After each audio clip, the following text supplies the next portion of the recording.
মমতা বন্দ্যোপাধ্যায়কে অবিলম্বে গ্রেপ্তার করা উচিত। মমতা বন্দ্যোপাধ্যায়কে কোর্টে, উনি মুখ্যমন্ত্রী থাকলে পরে পশ্চিমবাংলায় আগুন জ্বলবে।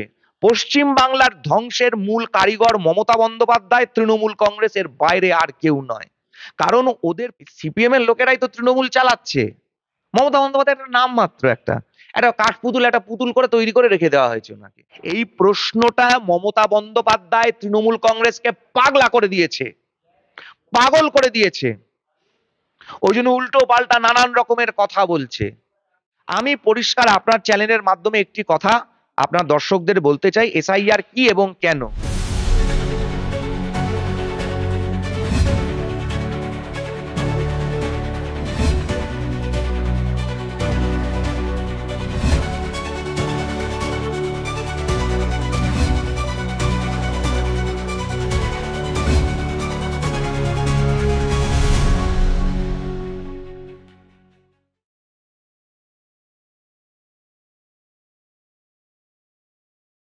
নিউজ মিডিয়া আপনাকে স্বাগত। গতকাল আমরা দেখেছি ইডি তল্লাশি চালিয়েছে একের পর এক তৃণমূল নেতাদের বাড়িতে। হ্যাঁ, তো তৃণমূল নেতাদের বাড়িতেই তো ইডি তল্লাশি করবে। এগরোল বিক্রি করে কেউ কোটি কোটি টাকার সম্পত্তির মালিক হয়ে যাচ্ছে। এটা তো ইডির দায়িত্ব যে কিভাবে কোন হাইব্রিড এগরোলটা তৈরি করছে, কিভাবে তৈরি করছে, এটা ভারতবর্ষের প্রত্যেকটা মানুষের জানা উচিত।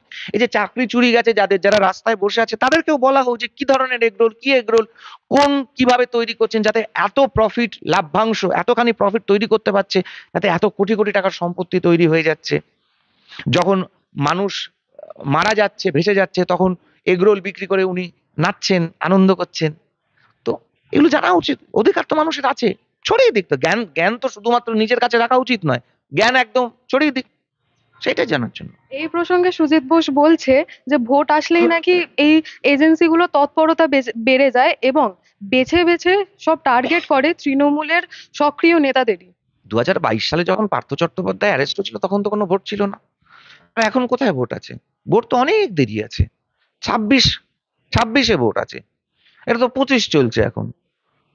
এখন কোথায় ভোট? কোনো ভোট নেই তো। এগুলো হচ্ছে নানান রকম ন্যারেটিভ তৈরি করা, চুরিটা ঢাকা। যতই হোক, প্রাক্তন বামফ্রন্ট তো, প্রাক্তন সিপিএম তো, সিপিএম থেকে তৃণমূল হয়েছে। এই সিপিএম এর লোকেরাই তো তৃণমূল চালাচ্ছে। মমতা বন্দ্যোপাধ্যায় একটা নাম মাত্র, একটা কাঠপুতুল, একটা পুতুল করে তৈরি করে রেখে দেওয়া হয়েছে ওনাকে। তো সিপিএম এর লোকেরা সিপিএম এর ন্যারেটিভ চালাচ্ছে। দেখবেন সব সিপিএম এর লোকেদের ন্যারেটিভ এক, সে প্রাক্তন বর্তমান একই।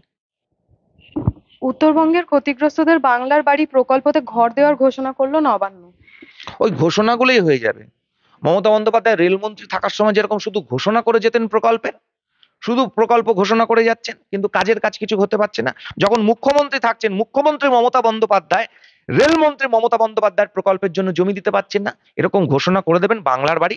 টাকা নিয়ে দিয়ে দিতে পারছে না, মাইনে দিতে পারছে না, মিড ডে মিলের খাবার জোটাতে পারছে না, ফ্যান ভাত আর খিচুড়ি খাইয়ে দিচ্ছে, সাপ ব্যাং টিকটিকি খাইয়ে দিচ্ছে, মাংসের জায়গায় ফল দিতে পারছে না, ডিম দিতে পারছে না, মাংস দিতে পারছে না, স্বাস্থ্যসাথী কার্ডের টাকা অ্যালাউট করতে পারছে না, বিলগুলোকে ডিসবার্স করতে পারছে না, হাসপাতালে কোনো পরিকাঠামো নেই, রাস্তাগুলোর অবস্থা দেখুন। কালকে এক পশলা বৃষ্টি পড়েছে, কোনো 250 mm বৃষ্টি নেই, কোনো মেঘ ভাঙা বৃষ্টি নেই, গোটা কলকাতা শহরের যান একেবারে স্ট্যান্ড স্টিল হয়ে গেছে। গোটা কলকাতা শহরের ট্রাফিক, পার্ক সার্কাস থেকে আরম্ভ করে গোটা গড়িয়াহাট চত্বর, 86 নম্বর ওয়ার্ড, 68, সুদর্শনা, চন্দ্রিমার ছেলে, সবার ওয়ার্ডগুলো, কুইন্স পার্ক, বিড়লা মন্দিরের পাশে, পার্ক সার্কাস অবধি একদম জলে থই থই করছে। আরে এটা মেয়রকে প্রশ্ন করুন, অপদার্থ ফিরাদ বাবি হাকিমকে প্রশ্ন করুন। এত এত কোটি কোটি টাকার টাকা মেরেছে, সম্পত্তি করেছে শুধু, বাকি পশ্চিমবঙ্গের কলকাতা শহরে কোনো ইনফ্রাস্ট্রাকচারের উপর কোনো কাজ করেনি।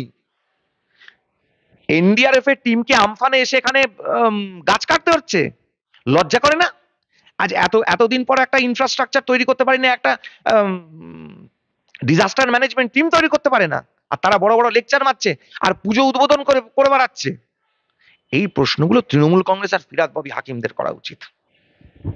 কুণাল ঘোষ বলছেন যে রাজ্যের টাকা যদি কেন্দ্র সঠিক সময়ে দিয়ে দিত, তাহলে এই সুকান্ত বাবুদের ত্রাণ সংগ্রহের মতো নাটকটা করতে হতো না।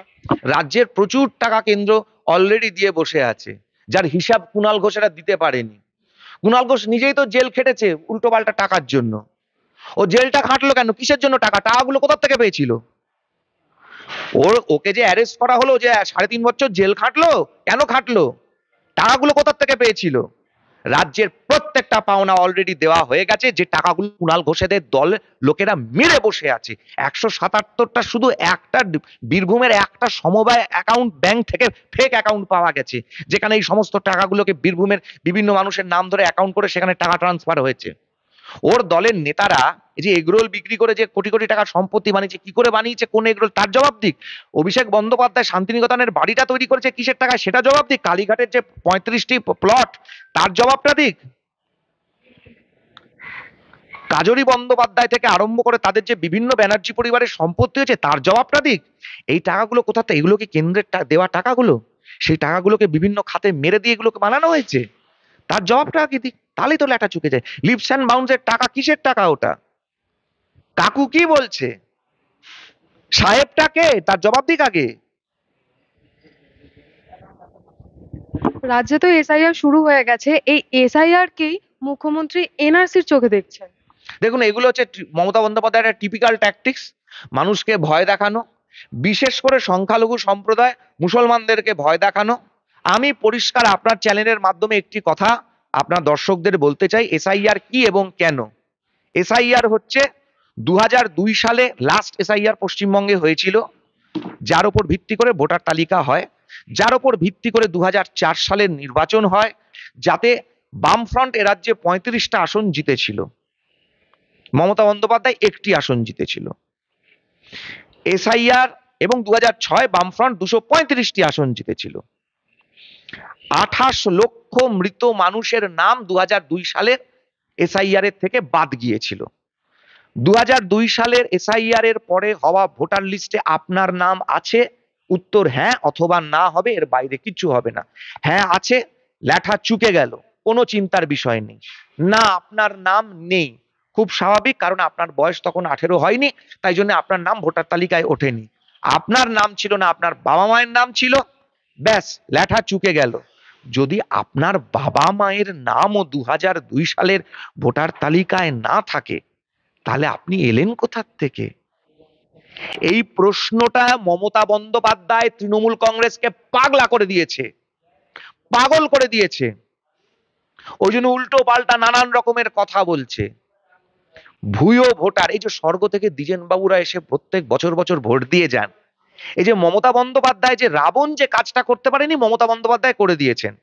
রাবণ স্বর্গের অব্দি সিঁড়ি তৈরি করতে চেয়েছিলেন, রাবণ পারেননি, কিন্তু মমতা বন্দ্যোপাধ্যায় তৈরি করে দিয়েছেন একটি অদৃশ্য সিঁড়ি, যেখান দিয়ে ঠিক ভোটের সময় সিঁড়িটি আবার চালু হয়ে যায় এবং দ্বিজেন বাবুরা সব স্বর্গ থেকে নেমে আসেন, নেমে এসে ভোটটি দিয়ে আবার চলে যান। কিন্তু পৃথিবীর সরকার তো পৃথিবীর মানুষকেই নির্বাচন করে চালাতে হবে, স্বর্গ থেকে লোক এসে তো ভোট দিয়ে যেতে পারেন না। এই স্বর্গ থেকে ভোট দিতে আসার ব্যাপারটা যে বন্ধ হয়ে যেতে পারেন, এই ভয়ে মমতা বন্দ্যোপাধ্যায় এই ধরনের আলতু ফালতু আন্তাবড়ি কথা বলছেন, যে এসআইআর মানে এনআরসি, এনআরসি মানে ওই অমুক তুসুক। ভয়, ভয়ের কোনো ব্যাপার নেই তো। 2002 সালে আপনার নাম আছে, লেটা চুকে গেল। 2002 সালে আপনার নাম নেই, আপনার বাবা মায়ের নাম আছে, ব্যাস হয়ে গেল। সোজা সাপটা কথা তো। তাহলে ভয়টা কাকে দেখানো হচ্ছে, কাদেরকে? ভয়টা দেখানো হচ্ছে অবৈধ অনুপ্রবেশকারীদেরকে, যারা ঢুকিয়ে নিয়ে ভোটার তালিকায় ঢোকানো হয়েছে, তারা যদি বাদ পড়ে যায়, তাহলে তো মমতা বন্দ্যোপাধ্যায়ের ক্ষমতায় থাকার কোনো প্রশ্নই থাকবে না। এই ভয়তে পাগলা হয়ে গেছে তৃণমূলের সব কটা লোক, কোনো কোথাও ভোটে জিততে পারবে না, তাই এই ধরনের ন্যারেটিভ তৈরি করছে। এই এসআইআর হওয়ার পর থেকে তৃণমূল তো ঘোর বিরোধিতা করছেনই, এছাড়া নির্বাচন কমিশনের যে সিইও তাকে বেড়ে খেলবেন না এই ধরনের মন্তব্য করছেন। এছাড়াও তার বিরুদ্ধে একটা দুর্নীতির মিথ্যে অভিযোগও তুলেছেন। মমতা মমতা বন্দ্যোপাধ্যায় এসব কথা না বলে, ওই যে কাগজগুলো নিয়ে সব নাটক ফাটক না করে, পরিষ্কার লোকের সামনে রাখুক যে এই লোকটা এই জায়গায় এই দুর্নীতি করেছে। এই গোল গোল কথা ঘুরানো, গ্লোবাল স্টেটমেন্টস না দিয়ে। মমতা বন্দ্যোপাধ্যায় প্রেস কনফারেন্সে রায়টের হুমকি দিয়েছেন আগের দিনকে। মমতা বন্দ্যোপাধ্যায়কে অবিলম্বে গ্রেপ্তার করা উচিত। মমতা বন্দ্যোপাধ্যায়কে কোর্টের এই মমতা বন্দ্যোপাধ্যায়ের বক্তব্যের উপর হাইকোর্টের সুমোটো মামলা হওয়া উচিত। ওনাকে অ্যারেস্ট করার আদেশ দিক মহামান্য হাইকোর্ট, মহামান্য সুপ্রিম কোর্ট। উনি মুখ্যমন্ত্রী থাকলে পরে পশ্চিম বাংলায় আগুন জ্বলবে। পশ্চিম বাংলার ধ্বংসের মূল কারিগর মমতা বন্দ্যোপাধ্যায়, তৃণমূল কংগ্রেসের বাইরে আর কেউ নয়। কারণ ওদের পশ্চিমবঙ্গ বাঙালি দেশ নিয়ে ওদের কোনো মাথা ব্যথা নেই। ওদের মাথা ব্যথা শুধুমাত্র ব্যানার্জি পরিবারের এবং ওর সঙ্গে যারা যারা চুরিচামারি করে করতে পারবে তাদেরকে নিয়ে, এবং ক্ষমতায় থাকতে হবে এই চুরিচামারিগুলো করার জন্য। এর বাইরে অন্য কোনো উদ্দেশ্য নেই তো। এছাড়া এও দেখা যাচ্ছে যে এসআইআর ঘোষণা হওয়ার পর থেকে ভারতে বাংলাদেশি অনুপ্রবেশকারীর সংখ্যা বেড়েই যাচ্ছে। মুর্শিদাবাদ থেকে শুরু করে দিল্লি অবধি প্রায় 34 জনকে গ্রেফতার করা হয়েছে। অনুপ্রবেশ আজকের সমস্যা নয়। 1989 সালে ভিপি সিং এর সরকারের গৃহমন্ত্রী পার্লামেন্টে দাঁড়িয়ে অনুপ্রবেশের কথা বলেছিল। 96 সালে দেবেগৌড়ার সরকারের মধ্যে যে কমিউনিস্ট পার্টি সিপিএম এর ইন্দ্রজিৎ গুপ্ত গৃহমন্ত্রী ছিলেন, উনি অনুপ্রবেশ নিয়ে কি বলেছিলেন। 2004 সালে বাম সমর্থিত ইউপিএ 1 গভর্নমেন্টের minister of state for home affairs Shivprakash Jaiswal, তিনি অনুপ্রবেশ নিয়ে কি বলেছিলেন। কত কোটি অবৈধ অনুপ্রবেশকারী ভারতবর্ষে আছে, এই তথ্যগুলো দেখুন। 2014 সালের পরে অবৈধ অনুপ্রবেশ হয়নি। মমতা বন্দ্যোপাধ্যায়ের কাছে পূর্ববঙ্গীয় বাঙাল হিন্দু অধ্যুষিত যাদবপুর লোকসভা 1984 সালে হেরে যাওয়ার পরে বাঙাল ভোট বেস, যেটা সিপিএম এর ভোট ব্যাংক ছিল, এই ভোট ব্যাংকটা সরে যাচ্ছে দেখে কলিমুদ্দিন শামসকে খাদ্যমন্ত্রী করে দক্ষিণ 24 পরগনায় বসিয়ে যে অবৈধ অনুপ্রবেশ ঢুকিয়ে তাদেরকে রেশন কার্ড দেওয়া করিয়ে যে ডেমোগ্রাফি চেঞ্জ সিপিএম আরম্ভ করেছিল, আজকে তাকে শিল্পের পর্যায়ে মমতা বন্দ্যোপাধ্যায়রা নিয়ে যাচ্ছেন জামাই আদর করে। এই যে গুলশান কলোনি, 2 লক্ষ মানুষ বাস করেন, তার মধ্যে 3000 লোকের ভোটার কার্ড আছে, বাকিদের নেই কেন? 2 লক্ষ লোক একটা অ্যাসেম্বলি কনস্টিটুয়েন্সির ভোটার 2 লক্ষ লোক হয়, শুধুমাত্র কসবার গুলশান কলোনিতে 2 লক্ষ লোক আছে। এরা কোথা থেকে এসছে, কবে এসেছে? জিজ্ঞাসা করুন জাভেদ খানকে আর ওর ছেলে ফয়েজ খানকে। মার্টিন পাড়া একটা ফাঁকা মাঠ ছিল, একটা গোটা জনবসতি হয়ে গেছে। মার্টিন পাড়া, গুলশান কলোনি, এগুলোর জবাব কে দেবে? সুশান্ত ঘোষেরা জানে না? সুশান্ত ঘোষ মার খাচ্ছে কাদের হাতে, কাদের কাছ থেকে? তৃণমূলের নেতারা মার খাচ্ছে তো এই সমস্ত অবৈধ অনুপ্রবেশকারীদের হাতে। তৃণমূলের নেতাদের মুখে কালি মাখিয়ে দিচ্ছে কে? মমতা বন্দ্যোপাধ্যায় নিজের ফ্র্যাঙ্কেনস্টাইন তৈরি করেছেন। রাজ্যে আবার দেখা গেছে যে ডাক্তারি পড়ুয়ার ওপর ধর্ষণের অভিযোগ উঠেছে। তো দুর্গাপুরের একটা, হ্যাঁ, দুর্গাপুরের বেসরকারি মেডিকেল কলেজে। উড়িষ্যার বাসিন্দা হ্যাঁ, ছিল, তাহলে এখানে কি তাহলে এই আজকের দিন যেটা শুনে আসছিলাম যে বাঙালিরা বাইরে সুরক্ষিত নয়, এখন তো পশ্চিমবঙ্গ সুরক্ষিত নয়। প্রত্যেকটি বাঙালি বাইরে সুরক্ষিত আছে। পশ্চিমবঙ্গের যারা বাসিন্দা, পশ্চিমবঙ্গের হিন্দু বাঙালি হোক, বাংলাভাষী মুসলমান হোক, প্রত্যেকে সুরক্ষিত আছে। আপনি যে কোনো রাজ্যে গিয়ে দেখে নিন। অসুরক্ষিত কেবলমাত্র অবৈধ অনুপ্রবেশকারী। এবং এই অবৈধ অনুপ্রবেশকারীদেরকে কারা ধরিয়ে দিচ্ছে? পশ্চিমবঙ্গের যে সমস্ত বাঙালি হিন্দু এবং বাংলাভাষী মুসলমান যারা পশ্চিমবঙ্গের বাইরে আছেন, পশ্চিমবঙ্গের বাসিন্দা, তারা পুলিশকে ডেকে ডেকে বলে দিচ্ছেন যে এটা হচ্ছে বাংলাদেশি। পুলিশ জানতে পারছে কোথা থেকে যে কে বাংলাদেশি আর কে বাংলাদেশি নয়। এটা ভিন রাজ্যের পুলিশকে ভিন রাজ্যে বসবাসকারী বাংলাভাষী মুসলমান বাঙালি হিন্দু তারা বলে দিচ্ছে তারা প্রত্যেকে সুরক্ষিত। আমাদের যে কার্যক্রম হয়েছিল গোটা ভারতবর্ষে প্রবাসী বাঙালিদের সঙ্গে সম্পর্ক করার, যাওয়ার এবং দেখার যে আদৌ এটা কতটা বাস্তব, আমরা প্রত্যেকে আমাদের একদম ভিডিও থেকে আরম্ভ করে সমস্ত কিছু শেয়ার করেছি। কোথাও বাঙালির ওপর কোনো অত্যাচার হচ্ছে না। অবৈধ অনুপ্রবেশকারী বাংলাদেশিদেরকে নিশ্চয়ই ভাগিয়ে দেওয়া হচ্ছে এবং সেটা গোটা ভারতবর্ষে ভাগানো হবে। এবং এটা অন্ধ্রপ্রদেশে হচ্ছে, এটা তেলেঙ্গানায় হচ্ছে, এটা কর্ণাটকে হচ্ছে, এটা তামিলনাড়ুতে হচ্ছে। এদের মধ্যে কোন কোন জায়গায় ইন্ডিজোটে মমতার বন্ধু সরকার আছে? কেরালাতে নিশ্চয়ই আমাদের সরকার নেই, কেরালাতে ইন্ডিজোটের সরকার আছে। তামিলনাড়ুতে ইন্ডিজোটের সরকার আছে, কর্ণাটকে ইন্ডিজোটের সরকার আছে। তো যখন ওখান থেকে এই বাংলাদেশি বাংলাভাষীদেরকে ভাগানো হচ্ছে, তখন মমতা বন্দ্যোপাধ্যায় কথা বলতে পারছেন না কেন? দাদা একদম শেষ প্রশ্ন। সামনেই নির্বাচন এবং দফায় দফায় বৈঠক বসছে বিজেপির বিভিন্ন কার্যালয়ে। তো সেখানে আপনিও উপস্থিত ছিলেন। আপনার কি মনে হচ্ছে যে সামনের নির্বাচনে কি বাংলায় দখল করতে পারবে বিজেপি? 26-এ সরকার পরিবর্তন হবে, তৃণমূলের বিসর্জন হবে। 26-এ পশ্চিমবঙ্গকে বাঁচাতে গেলে পরে বাঙালিকে একদম চোখ কান বুজে ধর্ম দল মত নির্বিশেষে তৃণমূলকে যদি সরাতে হয় তাহলে বিজেপিকেই ভোট দিতে হবে। কারণ এই মুহূর্তে দাঁড়িয়ে বিজেপি অপোজিশন, বিজেপির কাছে সব থেকে বেশি শক্তি ক্ষমতা আছে এবং বিজেপি সরকার চালাতে পারবে, আর কেউ চালাতে পারবে না। আর কোনো রাজনৈতিক দল, কংগ্রেস, সিপিএম, কারুর কোনো বেস নেই, কিচ্ছু নেই। 30 বছর কংগ্রেস, 34 বছর সিপিএম কে দেখে নেওয়া হয়ে গেছে। বাঙালিকে যদি নিজের মাটি বাঁচাতে হয়, যদি নিজের ঘটি বাটি চাটি না করতে চায়, বাঙালির ছেলের মিড ডে মিলের স্কুলে যদি সাপ ব্যাং টিকটিকি না খাওয়াতে চায়, বাঙালি নিজের শরীরে যদি জালি রক্ত, জালি ভ্যাকসিন, জালি স্যালাইন এগুলো না ঢোকাতে চায়, ভুয়ো ডাক্তার, জালি ডাক্তার, তো ভুয়ো পুলিশের নামে তোলাবাজি করা তৃণমূলের গুন্ডা, এগুলো যদি বাঙালি না দেখতে চায়, বাঙালি যদি নিজের মা বউকে সুরক্ষিত রাখতে চায়, এবং সর্বোপরি পুলিশ প্রশাসন যদি নিজের বাড়ির মান সম্মান ইজ্জতকে অক্ষুণ্ণ রাখতে চায়, নিজের মা বউয়ের সম্মানকে, নিজের বোনের মেয়ের সম্মানকে অক্ষত রাখতে চায়, অনুব্রত মণ্ডলের মতন গলা করা ওই লোকের, গলার আওয়াজে বলা লোকের তোল তোল তোল, তুলে নিয়ে আয়, তুলে নিয়ে আয়, তোর মা বউকে বিপ বিপ বিপ, এগুলো যদি না শুনতে হয়,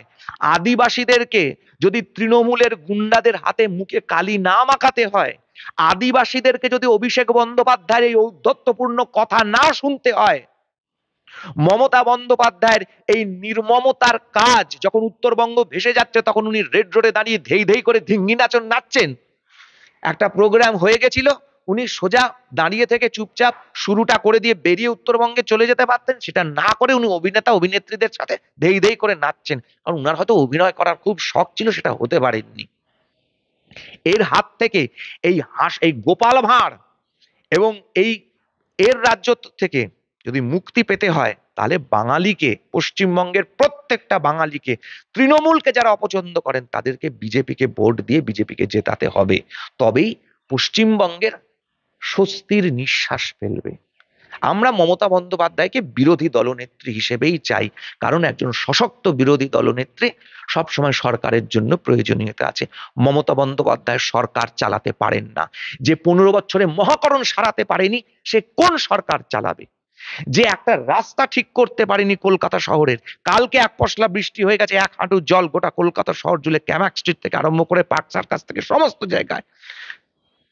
পার্ক সার্কাসের 66-65 নম্বর, উনি তো এত মুসলমান দরদি সাজেন, 65-66 নম্বর ওয়ার্ড তো মুসলমান অধ্যুষিত ওয়ার্ড, কেন কালকে জলে তৈ তৈ করে মুসলমানদের ঘরের মধ্যে জল ঢুকে গেছিল? ফয়েজ খান, জাভেদ খানরা কি করছিল? এই প্রশ্নগুলো বাঙালি হিন্দুকে, বাংলাভাষী মুসলমানকে দল মত ধর্ম নির্বিশেষে ভাবতে হবে পশ্চিমবঙ্গের জন্য কে ঠিক আর কে বেঠিক। অসংখ্য ধন্যবাদ দাদা এতক্ষণ আমাদের সাথে থাকার জন্য।